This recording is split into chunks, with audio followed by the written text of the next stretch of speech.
Президент Садыр Жапаров автобус кураштыруучу алгачкы атамекендеги ишканага барды. Кыргыз Республикасынын президенти Садыр Жапаров Чүй облусуна болгон жумушчу сапарынын алкагында атамекендик автобустарды кураштыруу менен алектенген Белес КЖ ЖЧКсынын ишмердүүлүгү менен таанышты.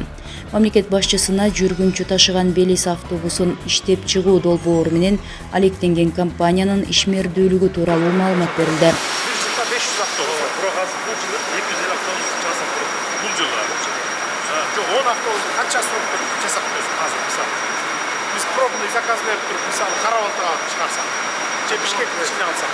Азырда темирге сүйлөшүүлөр гана бир эки ай убакыт кетет. Сүйлөшүүлөр гана. Ошолор гана бир атакта жаза турган болсок, бир эки айда эле жаза берет. Бир эки айда эле. Белес КЖ VIMI код К59 уникалдуу кодун берген АКШ автоунаа инженерлери тарабынан тастыктама алып, бул өндүрүштү уюштурууга жана дүйнөлүк компаниялар менен кызматташууга жол ачкан. Пилоттук долбоорду ишке ашыруу үчүн өнөктөштөр менен тыгыз байланыш түзүп, DAF Components Нидерланд, Friedrich Schaffen Германия, NPEP Etelma Россия жана SAF Швеция чет элдик компаниялар менен тетиктерди алууга келишимдер түзүлдү. Белгилей кетүүчү нерсе, нөлдөн баштап толук кураштыруу кыргызстандык адистер тарабынан ишке ашат. Ошондуктан автобусту толугу менен атамекендик продукция деп атоого болот. Бүгүнкү күндө Евро 5 стандартындагы дизелдик кыймылдаткыч менен жабдылган шаардык жүргүнчүлөрдү ташуучу автотранспорттун сыноодогу үлгүсүн чыгаруу аяктады. Жакынкы күндөрү үлгү лабораториялык жана талаа сыноолорунан өтүү үчүн Кыргызстандын сыртына жөнөтүүгө даярдалып, андан соң өндүрүштүк масштабта чыгаруу пландалууда.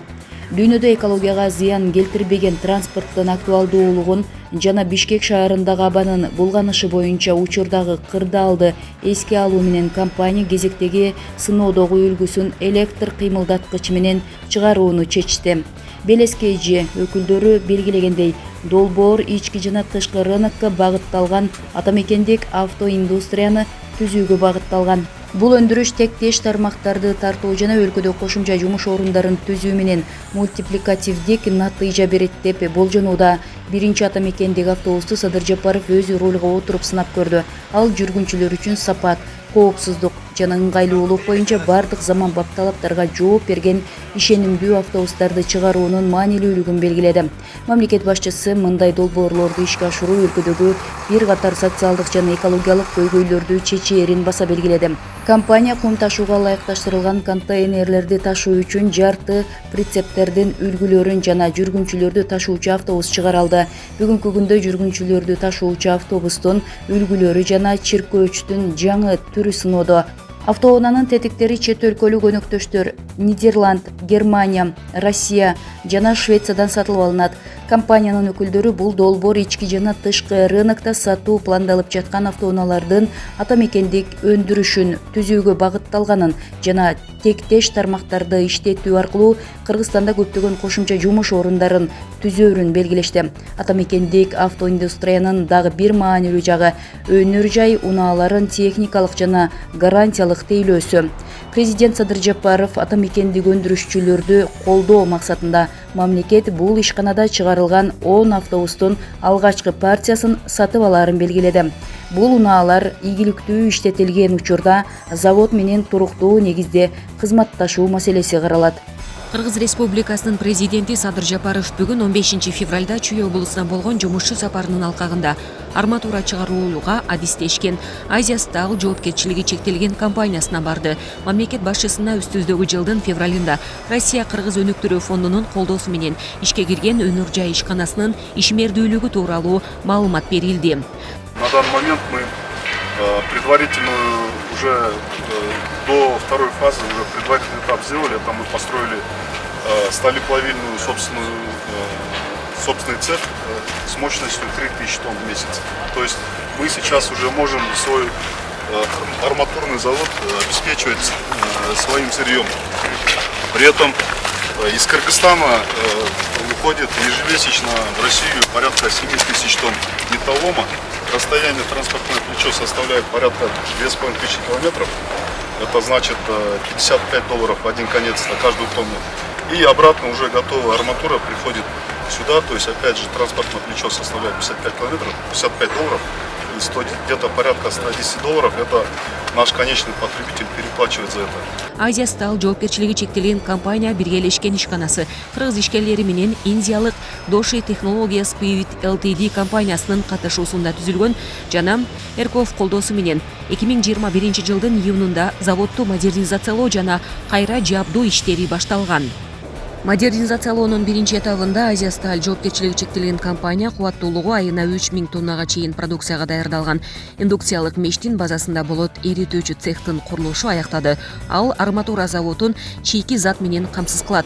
Болот эритүүчү цехтин ишке киргизилиши ишкананын импорттук сырьёдон көз карандылыгын жойду жана арматуранын өздүк наркын бир кыйла арзандатты. Завод СНИПтин бардык талаптарын жана санитардык экологиялык нормаларды сактоо менен курулган.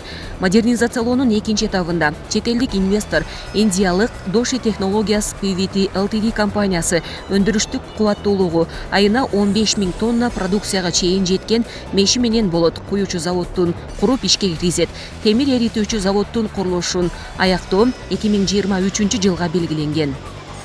В то время как мы свой металлолом можем использовать здесь в Кыргызстане и сами производить арматуру, и в этом случае дешевле. да, где-то порядка 10% экономия составляет, и при этом мы 3000 тонн, это позволяет нам 10% заместить импорт. А когда мы выйдем на дуговую печь, которая нас обеспечит 150 тысяч тонн в год, то есть 15 тысяч тонн квадратной заготовки в месяц, тогда мы уже сможем 60% нашего рынка закрыть. Ну и дальше уже мы можем уже потихоньку расти до 300 тысяч и выходить уже на экспорт. Биринчи этапта бул заводдун ишке кириши Кыргызстандын арматурага болгон муктаждыгын 10% чейин жергиликтүү өндүрүштүн эсебинен жабат. Ал эми долбоордун экинчи этабында Кыргыз Республикасынын арматурага болгон муктаждыгынын 60% чейинкисин жергиликтүү өндүрүштүн эсебинен жабууга болот. Арматураларды чыгаруучу заводдун ишке киргизилиши курулуш материалдарынын арматуранын өздүк наркынын импорттук арматурага салыштырмалуу 10% чейин төмөндөшүнө шарт түзөт. Бул багытта Эрков тарабынан сезилерлик колдоо болду. Ушул эле жерде Россия Кыргыз өнүктүрүү фондунун башкармалыгынын төрагасы Артем Новиков Эрковдун 2021 жылдагы ишмердүүлүгүнүн жыйынтыгы тууралуу маалымат берди. Анын айтымында өткөн жылы фонд тарабынан өндүрүш, агро өнөр жай комплекси, байланыш жана IT, транспорт логистика, туризм жана башка тармактардагы 333 долбоор 44,2 миллион АКШ долларына каржыланган. По линии фонда профинансировали, одобрили 23 проекта на сумму 82 миллиона долларов, из которых выдали мы 44,2 миллиона в прошлом году. В 2021 году. Да, в 2021 году, с учетом того, что фактически деятельность фонда была активизирована после ваших переговоров с президентом Российской Федерации 1 июля 2021 года. По итогам 2021 года у нас 73% компаний-заемщиков фонда в целом улучшили свои финансовые показатели. Совокупная выручка компаний составила 56 миллиардов сомов, больше чем на 5% по сравнению с 2020 годом, и это 7% ВВП составляет. Создано было дополнительно в 2021 году 1753 рабочих места, и сейчас общее количество сотрудников на компаниях заемщиков фонда составляет 28 735 рабочих, а мультипликативно, включая поставщиков сырья, комплектующих, порядка 43 тысяч. Ишкананын өндүрүш процесси менен таанышуу учурунда 2021-2022 жылдардын көз-кыш мезгилинин башталышы менен өлкөнүн металлургиялык ишканалары электр энергиясы менен камсыздоо көйгөйүнө туш болгону белгиленди. Энергетикалык кризистин натыйжасында металлургиялык ишканаларга электр энергиясын берүү токтотулган. Ата мекендик өнөр жайды колдоо максатында мамлекет тарабынан электр энергиясын берүү кайрадан жанданып, жана ишмердүүлүктүн түрүнө тиешелүү тариф белгиленген. Бул чаралар өлкөнүн бир катар ири металлургия ишканаларынын үзгүлтүксүз иштешин камсыз кылууга мүмкүндүк берди. Садыр Жапаров мамлекеттик органдарга ишкананын туруктуу иштешин камсыз кылуу үчүн электр энергиясы менен үзгүлтүксүз камсыздоону улантууну тапшырды. Ал ата мекендик ишкерлердин жумуш орундарын түзүү, салык жана социалдык чегерүүлөр аркылуу өлкөнүн социалдык экономикалык тармагын өнүктүрүүгө кошкон өзгөчө салымын белгиледи. Президент Садыр Жапаров бүгүнкү күндө мамлекеттик саясаттын негизги артыкчылыктарынын бири өнөр жай ишканаларын өнүктүрүүнү жана бизнести колдоо экенин белгиледи. Президент Садыр Жапаров Чүй облусундагы ири коюучу ишкананы кеңейтүү үчүн капсула салды. Кыргыз Республикасынын президенти Садыр Жапаров Чүй облусуна болгон жумушчу сапарынын алкагында Жайыл районунун Карабалташ шаарындагы Вулкан Плюс куюу цехинин иши менен таанышты. Прибор для анализа химического состава. То, что мы льем, показывает тысячные доли процента. Каждый плавка.